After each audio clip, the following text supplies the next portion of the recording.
por la gracia y el problema del pecado habitual. Por eso es que les gusta anotar el creyente bajo la gracia y el problema del pecado habitual. Y eso es la primera parte de este capítulo 6, que vamos a leer los versículos del 1 al 4. Ahí Romanos capítulo 1, versos del 1 al 4. Y dice así: ¿qué pues diremos? ¿Perseveraremos en el pecado para que la gracia abunde? En ninguna manera. Porque los que hemos muerto al pecado, ¿cómo viviremos aún en él? ¿No sabéis que los que hemos sido bautizados en Cristo Jesús, hemos sido bautizados en su muerte? Porque somos sepultados juntamente con él, con Cristo, para muerte por el bautismo, a fin de que como Cristo resucitó de los muertos por la gloria del Padre, así también nosotros andemos en vida nueva. Qué 4 versículos, hermanos, más maravillosos y más poderosos. Y a manera de introducción, los primeros 5 capítulos de Romanos, como lo plasmó Carla en la enseñanza del capítulo 5, nos habla de la justificación. Los primeros capítulos nos habla de la depravación del hombre, nos habla que no hay ni uno bueno, que no hay ni uno justo, que ni Abraham fue salvo por las obras o por la circuncisión, sino por la fe, porque la fe, según el capítulo 15, verso 6 de Génesis, le fue contado por justicia. Ni Abraham fue salvo por obras, ni Abraham fue salvo por la ley, ni porque cumplí la ley, ni Abraham fue salvo porque se circuncidó. Eso no salva a nadie, ¿verdad? Ni Abraham. Y eso nos enseña los primeros 5 capítulos, más 4 capítulos, más el capítulo 5 que Carla nos enseñó, nos habla de la justificación. Entonces los primeros 5 capítulos nos llevan a entender que, hermano, por la fe es que somos justificados delante de Dios. Y la palabra que somos justificados delante de Dios, y esta palabra justificado es una palabra legal. O sea, como que está diciendo, usted fue justificado, usted merecía la condena, usted merecía la cárcel, usted merecía la muerte eterna, usted merecía el infierno, pero ahora, por lo que Cristo hizo en la cruz del Calvario, ya usted fue justificado. Ya no hay condenación, como dice Romanos 8:1. No hay condenación para los que están en Cristo Jesús. Amén. ¡Wow! ¡Qué maravilloso es esto, hermano! Oiga, hermano, alguien que entienda solamente esto, ¿cómo va a vivir una vida cautivo, una vida de derrota, una vida de fracaso, una vida de que sí, que hoy, mañana no sé, pasó mañana no, quién sabe, hoy sí, mañana no, y mañana no, hermano? Es una vida, hermano, que debe ser gozosa, feliz, bienaventurado, dichoso, las 24 horas del día. Wow. Aún en medio de los problemas, aún en medio de las pérdidas, aún en medio de las circunstancias difíciles. Eso es maravilloso, hermano. Entonces, como los primeros 5 capítulos de Romanos han tratado con la justificación, pero Romanos capítulo 6 nos va a hablar y trata de la santificación. Vea qué interesante. Y la palabra santificación significa consagración o apartado para el servicio de Dios. Esta es la palabra santificación, apartado para el servicio del Señor. Amén. Gloria al Señor. La justicia trae paz, la justicia trae confianza, trae, ¿qué más? La justificación ¿verdad? Trae confianza, trae paz, trae certeza, trae convicción. Pero la santificación me lleva a entender que ahora, después de ser justificado, ahora soy santificado, o sea, apartado para el servicio del Señor. Nadie, absolutamente nadie, hermano, que haya recibido a Cristo en su corazón fue llamado solamente, hermano, para congregarse, para estar en una iglesia, sino para servirle al Señor. Todos somos instrumentos del servicio del Señor. Lo que pasa es que cuando no entendemos la justificación, no vamos a entender la santificación. ¿Están conmigo?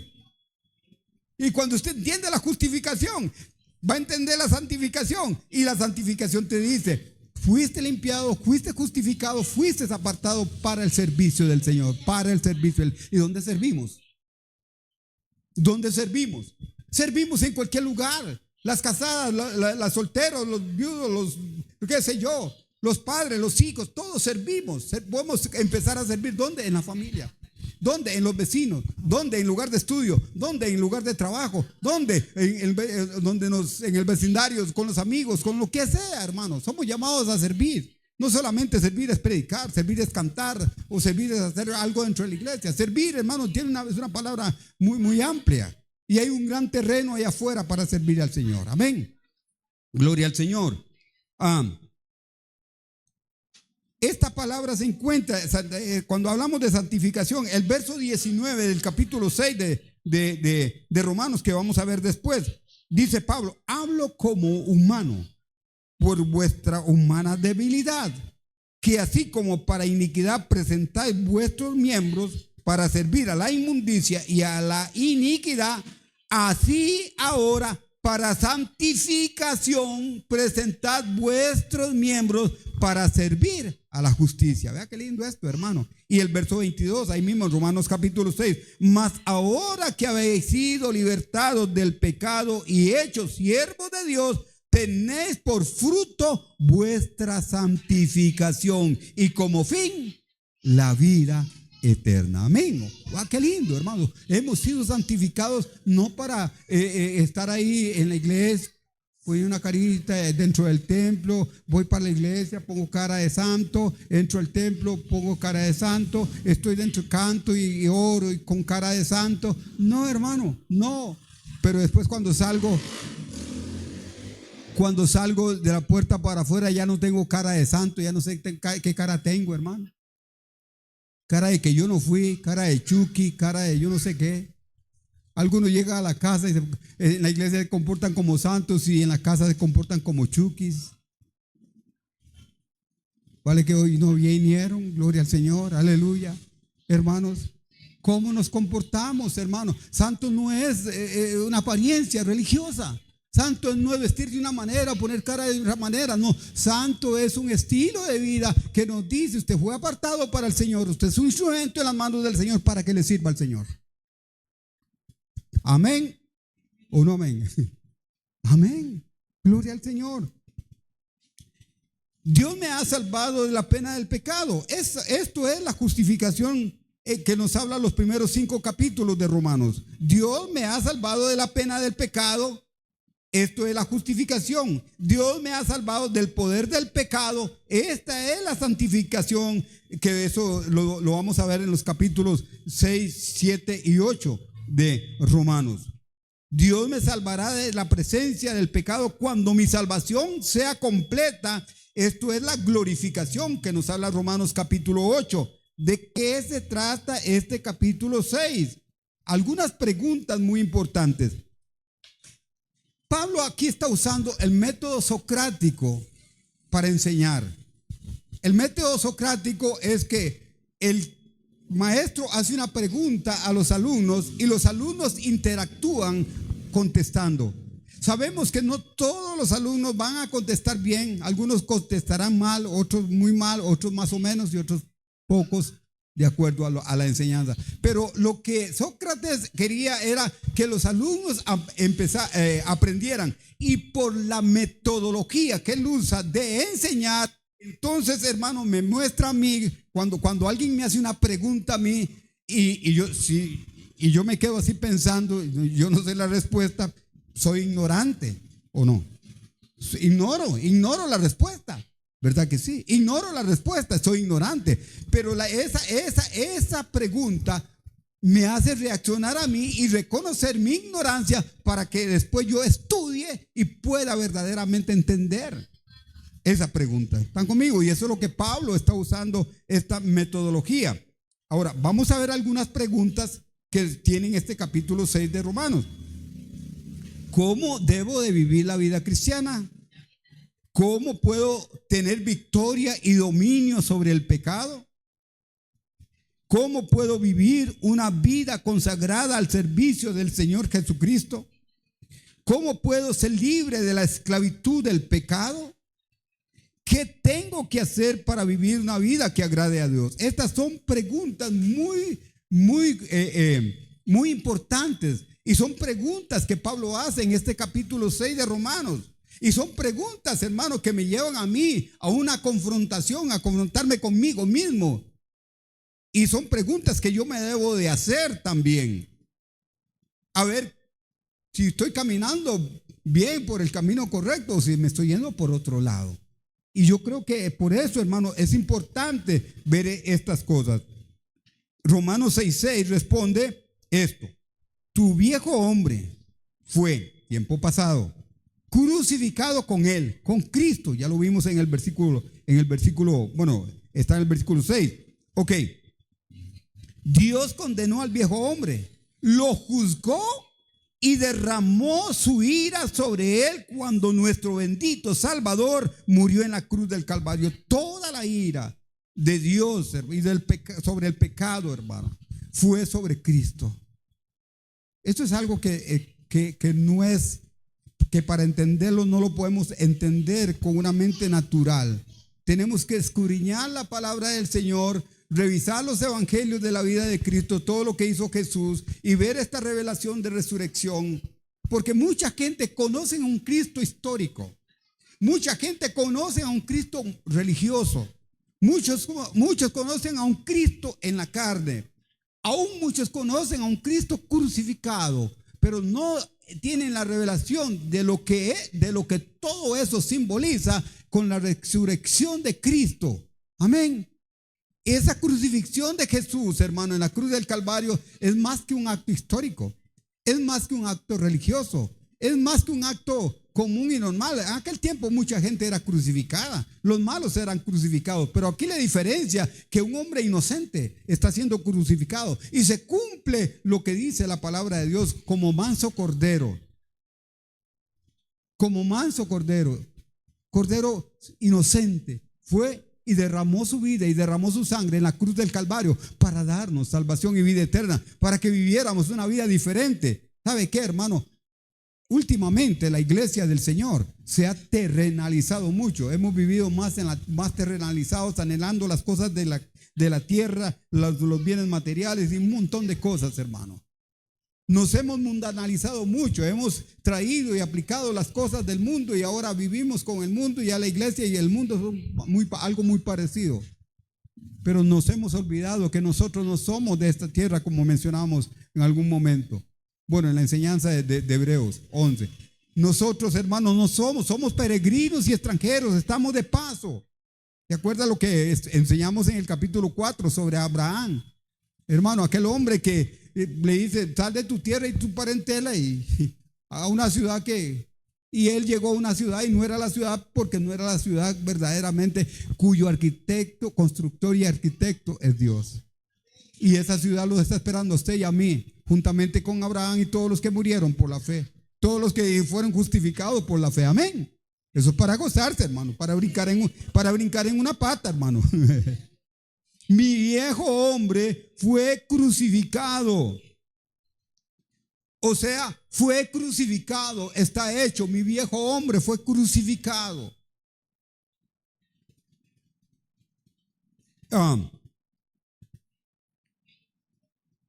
Un breve examen de Romanos nos va a dar, en los versículos que queremos estudiar en más, nos da un breve resumen. No continuar en el pecado, no vivir en el pecado, andar en novedad de vida, o sea, tenemos una vida nueva, no servir al pecado, no ser esclavo del pecado, como dice el canto, ya no soy esclavo del pecado. Vivir para Dios. En el verso 12 nos habla de permitir que el pecado reine sobre nosotros. En el verso 13 nos habla de servir a Dios con nuestros miembros, como lo mencioné ahora. En el verso 14 nos habla de no estar bajo el dominio del pecado. Y en los versos 19 al 20 nos habla de una vida en santidad. Un resumen breve de Romanos. Ahora,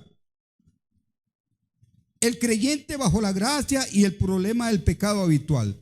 ¿Deberíamos de vivir una vida de pecado para recibir más gracia? Si yo le hago esa pregunta a usted, y si es una pregunta, dicha sea de paso, ¿deberíamos pecar bastante para que se sobreabunde la gracia? ¿Qué opinan ustedes?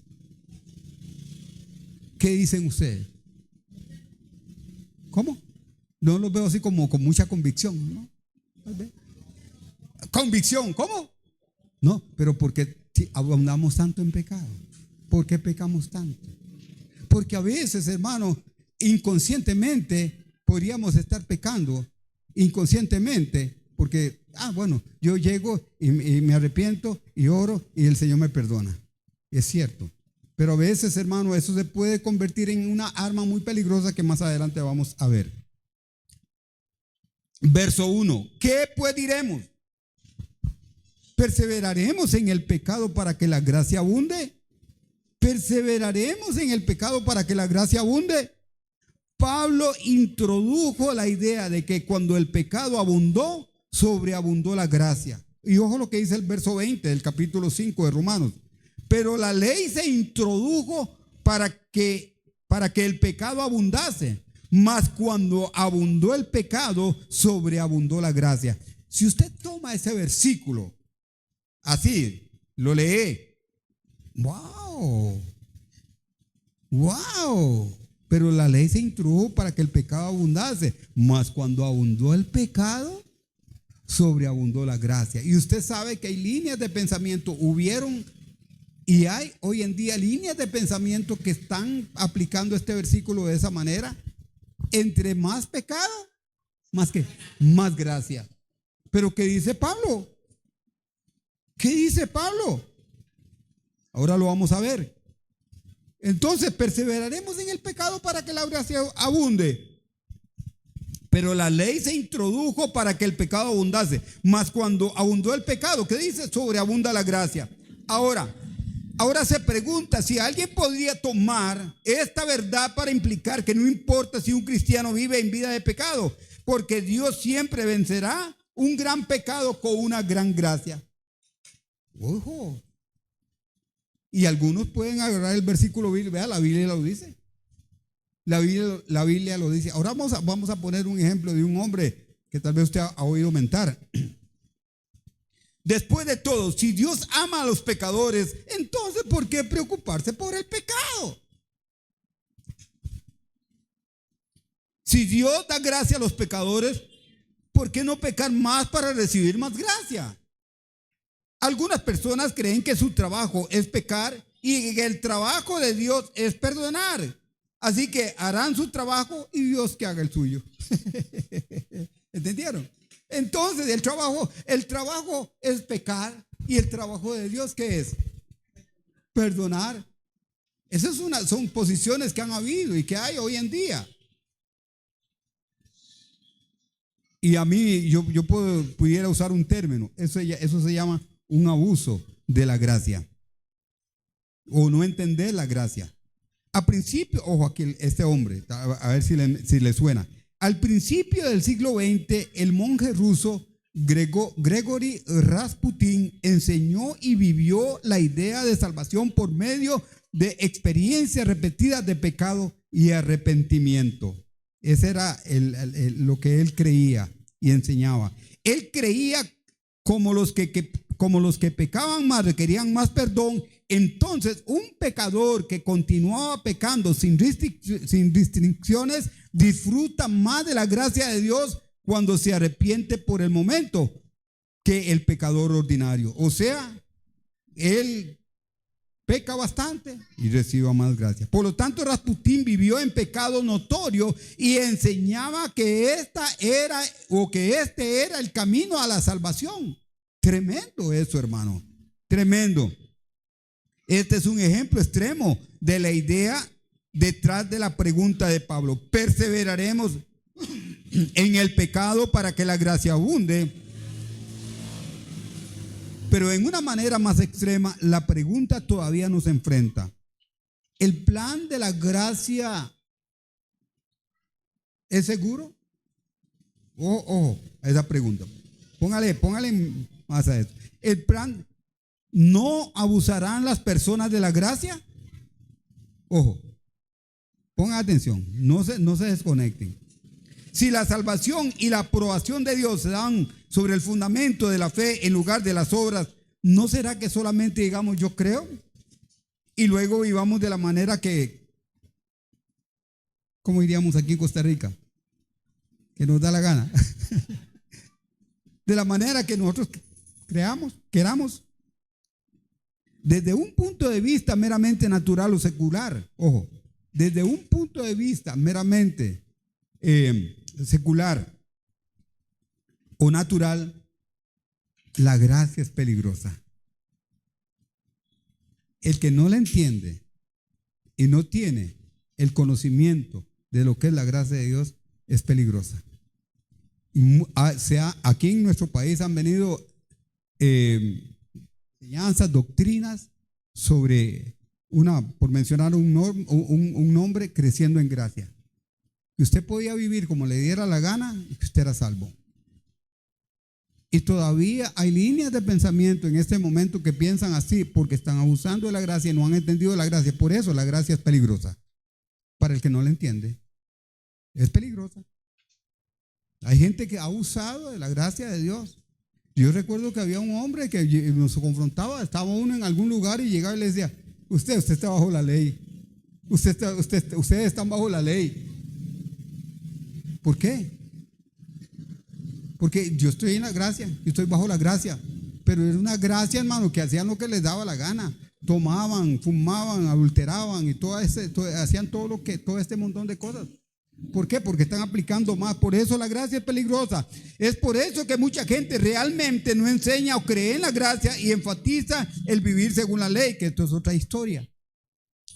Ellos creen que si les dices a las personas que Dios los salva y los acepta aparte de lo que se merecen, entonces no tendrán motivos para ser obedientes, bien como quieran.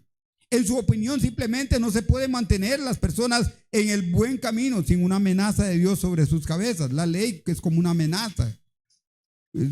Hay gente que se levanta, yo recuerdo que hay gente que se levantaba temprano y no oraba y se iba condenado. O no leía la Biblia. No leí la Biblia, hoy me va a ir mal. ¿Quién sabe qué me va a pasar? Porque pensaban que Dios los iba a castigar porque no leían la Biblia, porque no oraban. Eso, vivían a pura ley.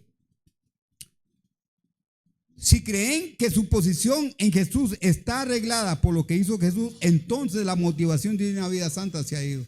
O sea, no. Es algo que Jesús hizo, pero yo tengo que cumplir esto, hacer esto conforme a la ley.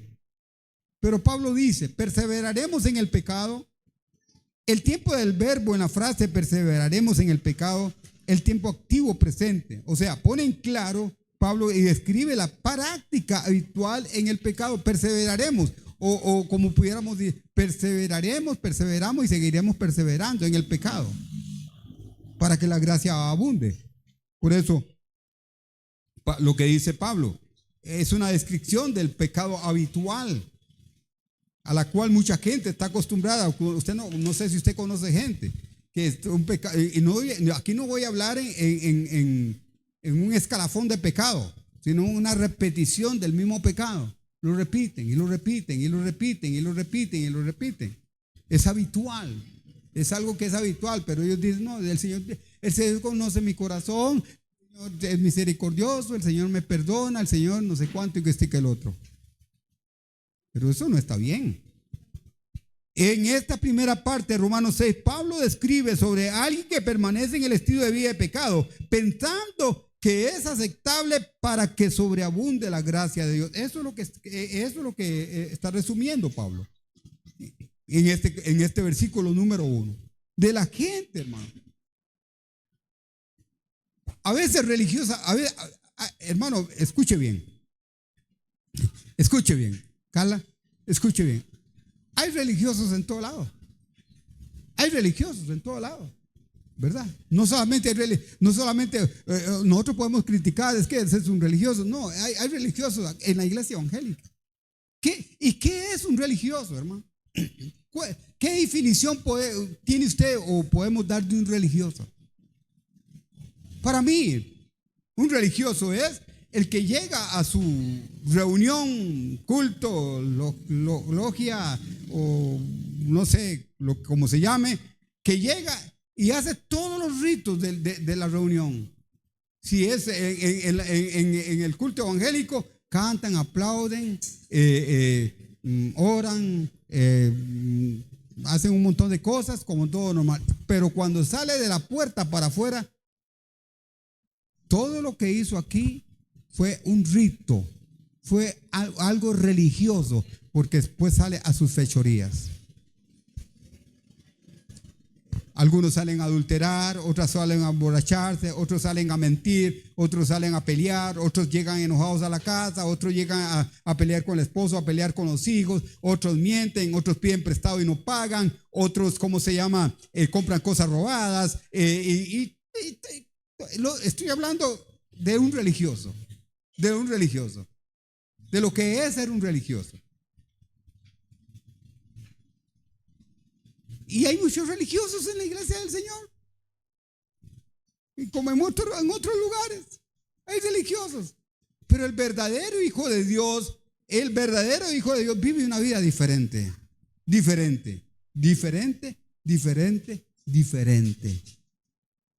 Que aunque sufra presiones de la familia, a veces hay alguna situación, alguna discusión silent please, silencio. No es una persona que se altera, que se enoja, que grita, que pelea, que hace un montón de cosas, no. Porque hay gente que es repetitiva en todo eso, es un pecado habitual en ellos. Segundo punto de esta. Una vida de pecado es inaceptable porque nuestra muerte al pecado cambia nuestra relación con el pecado. Vuelvo a repetirlo. Una vida de pecado es inaceptable porque nuestra muerte al pecado cambia nuestra relación con el pecado. El que ha muerto al pecado, dice Pablo, ¿cómo? Leamos el texto. En ninguna manera, dice el verso 2. Dice Pablo, ¿qué pues diremos a esto? ¿Perseveraremos en el pecado para que la gracia abunde? Verso 2. De ninguna manera. Como diciendo, no puede ser posible. No es normal que un cristiano viva de esa forma. No es normal, eso no está dentro del contexto. En ninguna manera, porque los que hemos muerto al pecado, ojo, los que hemos muerto al pecado, ¿cómo viviremos aún en él? No podemos vivir en el pecado, o el pecado habitual. El que siempre lo mismo. Sí. Ay, Dios conoce. Usted no me juzgue, no me condene. Se está condenando solo porque nadie le está diciendo nada. Algunos se condenan solos porque nadie les está diciendo nada. En ninguna manera, dice Pablo. Para Pablo, la idea de que alguien pueda perseverar en el pecado para que la gracia abunde es impensable, ni pensarlo. Está loco. No ha entendido. No entiende la gracia, no sabe qué es la gracia. La gracia no es una licencia para pecar. La gracia es sobreabundante. Sobreabunda el pecado, sobreabunda la gracia. Mi trabajo es pecar y el trabajo de Dios es perdonar. Vivillos, ¿verdad que sí? Y así hay mucho vivillo. Y ellos también con Dios, y ellos cantan, y ellos oyen la palabra, y ellos van al culto, y ellos diezman y ofrendan y adoran y hablan en lenguas.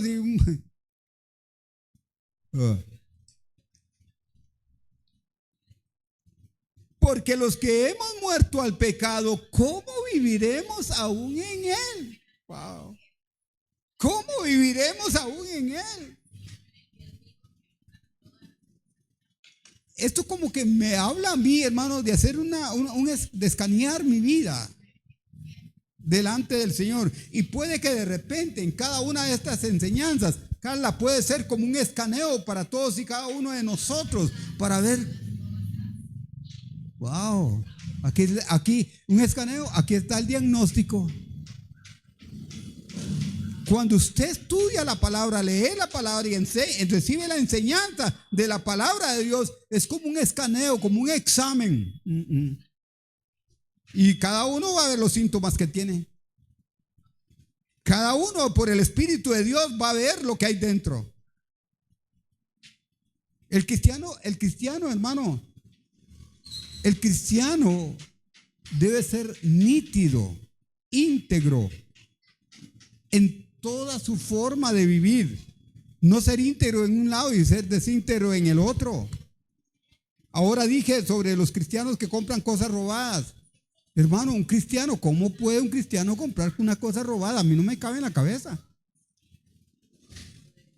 Ay, es que si yo no se lo compro, se lo vende a otro. Usted no es otro. Usted es un hijo, una hija de Dios. Un cristiano, hermano, tiene que ser nítido en su vecindario, en su familia. Tiene que ser nítido con sus amigos. Tiene que ser íntegro en su lugar de estudio. Tiene que ser íntegro en su lugar de trabajo. No se puede prestar para cosas que van en contra de lo que verdaderamente somos. No, llega en la noche y le pido perdón al Señor. ¿Y cómo sabe usted que va a llegar en la noche? O que a usted le va a llegar la noche. En ninguna manera. Esta palabra también puede ser traducida a, oiga, muchacho, muchacha, ni siquiera lo piense. Deshágase de esa forma de pensar. No. El salvo por gracia vive consagrado, santificado para el Señor. Ya ha sido justificado, ya ha sido santificado, ahora vive para el Señor, agradándole a aquel que en la cruz del Calvario dio su vida por usted y por mí. Ese es el verdadero cristiano. Porque los que hemos muerto al pecado, ¿cómo viviremos aún en él? Pablo establece un principio importante. Cuando nacemos de nuevo, cuando hemos creído en Cristo Jesús para nuestra salvación, nuestra relación con el pecado cambia permanentemente. El pecado no es para sobarle la cabecita, hermano. No es para sobarle la cabecita. El pecado no es para pasarle la brocha. El pecado, ay, qué lindo. Tranquila. Ay. No, hermano. El pecado el que ha nacido de nuevo del agua y del Espíritu, el verdadero cristiano que es salvo por gracia, odia el pecado, cualquier pecado. Como dice Spurgeon o Lutero, yo creo que dice: el que no odia el pecado, lo dudo que haya nacido del agua y del Espíritu. Aquel que se dice cristiano y no odia el pecado, lo dudo que haya nacido del agua y del Espíritu, que haya nacido de nuevo. Cristiano verdadero odia el pecado. ¿Por qué? Porque han muerto al pecado. ¿Y cómo si murió el pecado va a permanecer en él? Ahora usted no permanece en el pecado. Ahora usted permanece en Cristo. Aleluya. Hemos muerto al pecado. Por lo tanto, si hemos muerto al pecado, entonces no debemos de vivir aún en él. Simplemente no es adecuado vivir aún en algo a lo que hemos muerto. Si hemos muerto, usemos la lógica un poquito. No es lógico que si usted ha muerto al pecado, ya usted está muerto, ya usted no peca. ¿Algunos de ustedes han visto una persona en un ataúd? Y le pregunto, ¿y esa persona usted la ha visto adulterando? ¿Está en el ataúd? ¿Lo ha visto adulterando? ¿Lo ha visto mintiendo? ¿Lo ha visto viendo pornografía? ¿Lo ha visto enojándose? ¿Lo ha visto levantando la voz? ¿Lo ha visto? ¿Verdad que no? Porque, ¿por qué? ¿Por qué? Porque está muerto. Y los muertos no pecan. Vio la ecuación. Vio la ecuación. Los muertos no pecan, hermano. ¿Por qué? Porque están muertos. Nosotros estamos muertos al pecado. Esa es la enseñanza de Pablo. Los que hemos muerto al pecado. En este punto Pablo tiene mucho que explicar acerca de lo que él quiere decir con el muerto al pecado. Pero el punto general es claro. Los cristianos han muerto al pecado y ya no deben de vivir en él.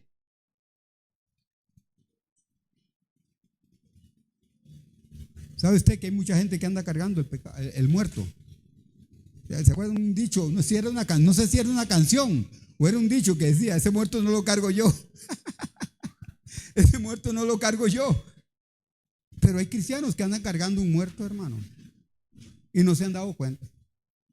Creo que era en Roma que había un castigo. Cuando alguien mataba a alguien, ¿sabe qué hacían? Le agarraban el cuerpo de la persona y se lo amarraban en la espalda. Usted puede imaginarse lo que pasaba. Cargaba el muerto. No sé si de ahí nació esa canción. Cargaba el muerto, era un castigo. Cargar el muerto. Y se lo amarraban y no podía soltarlo. Imagínense cuando comenzaba a descomponerse el cuerpo. Al final del cuento morían los dos. O sea, moría. El muerto mató al vivo. El muerto mató al vivo. Hemos muerto al pecado. No carguemos con ese muerto. Ya está muerto. No carguemos con ese muerto. Dígale al que está al lado suyo: ese muerto no lo cargo yo.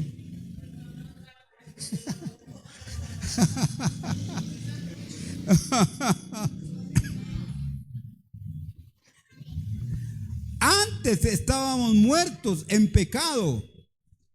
Ahora estamos muertos al pecado. Vuelvo a repetirlo. Antes estábamos muertos en pecado y ahora estamos muertos al pecado. ¿Ve lo que dice Efesios capítulo 2, verso 1? Él os dio vida a vosotros cuando estabais muertos en vuestros delitos y pecados. Antes estábamos muertos. Antes estábamos muertos en pecado. Ahora estamos muertos al pecado. Número 3. La ilustración de la muerte del creyente al pecado. El bautismo. Los versículos 3 y 4 de Romanos 6. Dice el verso 3: ¿o no sabéis que todos los que hemos sido bautizados en Cristo Jesús hemos sido bautizados en su muerte? Porque, verso 4, porque somos sepultados juntamente con Él, con Cristo, para muerte por el bautismo, a fin de que como Cristo resucitó de los muertos para la gloria del Padre, así también nosotros andemos en vida nueva. Gloria al Señor. Vida nueva, novedad de vida. Un nacimiento nuevo, nacimiento biológico. Que todos nacemos con ese, en el nacimiento biológico, todos nacemos con la naturaleza, como nos habló Carla de Adán y Cristo, ¿no? Todos nacemos con una naturaleza pecaminosa, con una naturaleza maldita, con una naturaleza muerta. Todos los que nacemos en Adán, todos nacimos en Adán. En Adán todos nacimos pecadores. Pero ahora estamos hablando, y como Carla también nos habló, de ahora el nuevo hombre. El Adán nuevo, el postrer Adán, como habla capítulo 15 de 1 Corintios. ¿O no sabéis? Esto implica que Pablo está tratando con conceptos fundamentales, los cuales cada cristiano debe de saber. ¿O no sabéis?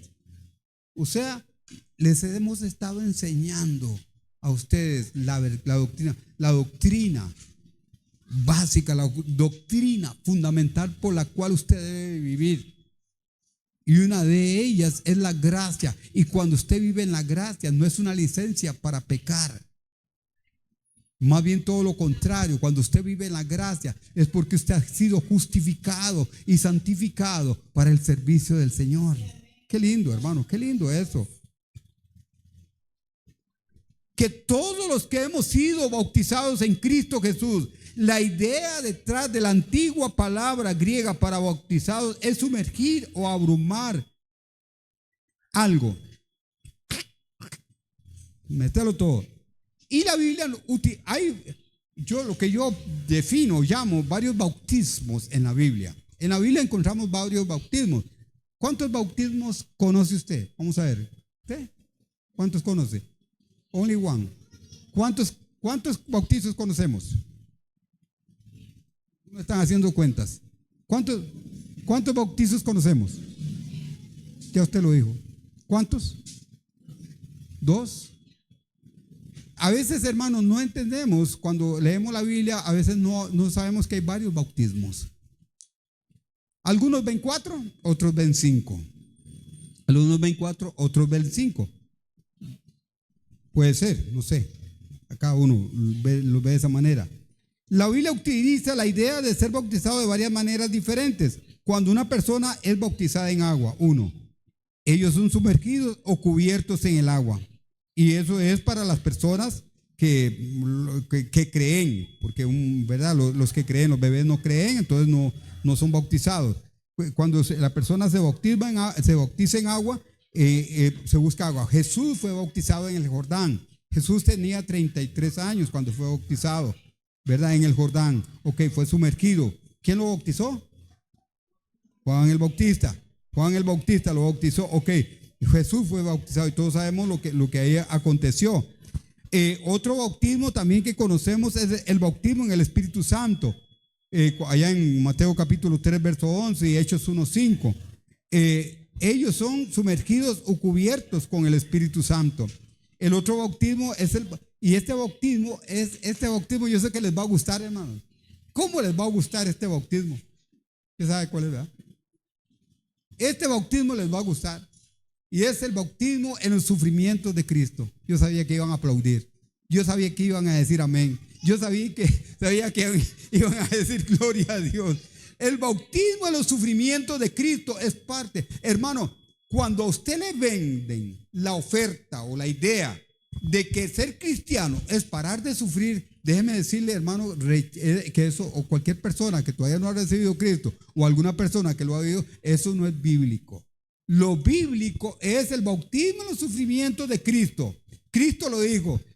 Sí, ustedes quieren sentarse uno a mi lado, otro a mi lado, pero no, ustedes no. Sí van a beber de una copa, de la copa del sufrimiento, de los sufrimientos. Ese es el bautismo, de los sufrimientos de Cristo.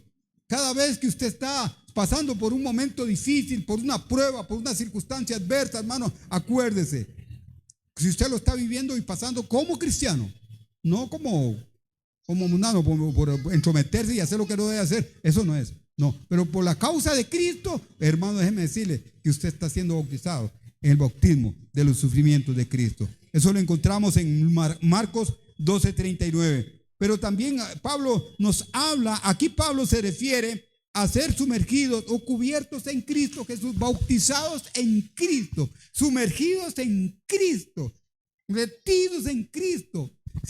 De modo que si alguno está en Cristo. Y cada vez que usted lea las cartas de Pablo, póngale atención a esa palabra en Cristo. Si alguno está en Cristo, amén, está sumergido, está bautizado. Y eso es lo que Pablo aquí nos está enseñando. Aquí Pablo se refiere a ser bautizados, sumergidos o cubiertos en Cristo Jesús, porque somos sepultados juntamente con Él para muerte por el bautismo, a fin de que como Cristo resucitó de los muertos, el bautismo de agua del creyente o el ser bautizado en Cristo Jesús es una dramatización o actuación de la sumersión del creyente o identificación con Jesús en su muerte y resurrección. Hay gente que está sentada en los templos que han bajado a las aguas bautismales y ni siquiera saben qué simboliza eso.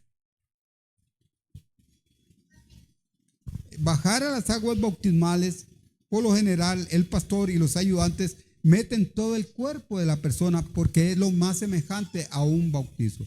A un muerto no le dejan una mano afuera, le dejan la nariz afuera, le dejan un pelo afuera o le dejan nada afuera. No, lo meten todo en la tierra. Últimamente he estado en algunos entierros y yo no he visto que le dejen algo afuera. Igual manera el bautismo lo meten todo. Eso simboliza ¿qué simboliza el que metan todo el cuerpo en el agua? Que está muerto.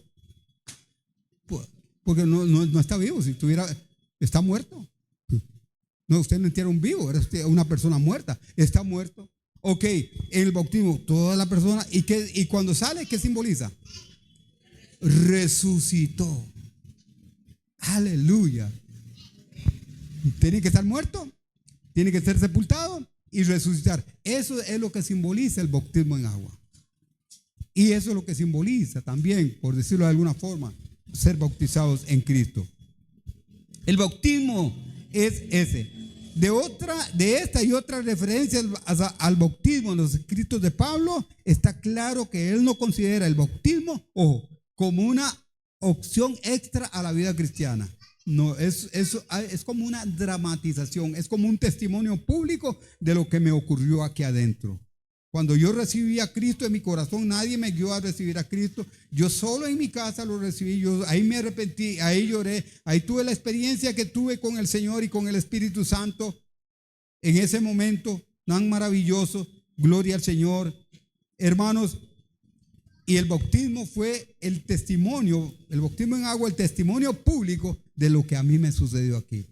La persona que recibe a Cristo en su corazón, aleluya, gloria al Señor, y baja las aguas bautismales, está testificando públicamente: soy un hijo de Dios, he muerto al pecado, he resucitado en Cristo, vivo para Él, ya no vivo yo, mas ahora Cristo vive en mí. Aleluya, gloria al Señor, qué lindo. Esa es la vida. Somos sepultados juntamente con Él. Como Cristo resucitó de los muertos por la gloria del Padre, así también nosotros andamos en vida nueva. De modo que si alguno está en Cristo, Pablo también construye la idea de sumergirse bajo el agua como una imagen de ser sepultados y salir del agua como una imagen de resucitar de entre los muertos. Esa es lo que simboliza el bautismo, la dramatización del bautismo en agua. Para ir terminando, por supuesto, el bautismo también está asociado con la limpieza, ¿verdad? Y como dice Jesús en el capítulo 3 de Juan, pero eso no es la particularmente relevante para el punto de Pablo aquí. En este sentido, el bautismo es importante como una ilustración de la realidad espiritual, pero no hace que esa realidad se cumpla. El bautismo no hace, ya ocurrió, ya estuvo, ya lo hicimos, ya pasamos por ahí. Si una persona no ha muerto espiritualmente y ha sido resucitado con Jesús, todos los bautismos en el mundo no lo harán por ellos, no le harán la salvación. Hay personas que se bautizan, van a una iglesia, se bautizan, van a otra y se bautizan, y nunca cambian, siempre ser iguales, porque no han nacido de nuevo, porque no se han arrepentido y le han entregado el corazón a Jesús. Ningún bautismo, ni todos los bautismos rituales que puedan hacer, hermano, pueden salvar a alguien y no pueden simbolizar lo que simboliza el bautismo. Pero el punto de Pablo es claro: algo dramático y que cambia la vida pasó en la vida del creyente. No puedes morir y resucitar sin que esto cambie tu vida. No podemos morir y decir que somos cristianos, ¿verdad? Y que hemos muerto y resucitado sin que nuestra vida cambie. Esa es la gracia de Dios. La gracia de Dios viene a cambiarnos. Y termino. El creyente tiene una muerte y resurrección real, aunque espiritual, con Cristo Jesús. Es algo real. Es espiritual, pero es real con Cristo Jesús. Hermano, esta es la primera parte, los 4 primeros versículos. Yo en 8 continuamos con la segunda parte. Pero yo espero, hermano, que usted haya tomado apuntes, o ahora llega a la casa o en la noche y no está haciendo nada, métase ahí en la página del pastor Carlos Pérez, ¿verdad? Ahí consigue, después se pasa en YouTube también. en YouTube, en la página de la iglesia. ¿Verdad? Yo sé que mi Redentor vive en YouTube, también lo puede ver. Y usted véalo, páselo. Hermano, las enseñanzas de Carla, yo a veces ahí estoy en la noche y viéndolas, repasándolas, oyéndolas nuevamente. Casi a veces casi me arrepiento otra vez, ¿verdad? Casi me persuade. Pero hay que repasar, hay que agarrar estos temas, hermano, y hacerlos espíritu en nuestra vida, hermano, que eso es la mayor bendición de parte del Señor. Que Dios les bendiga, Calita.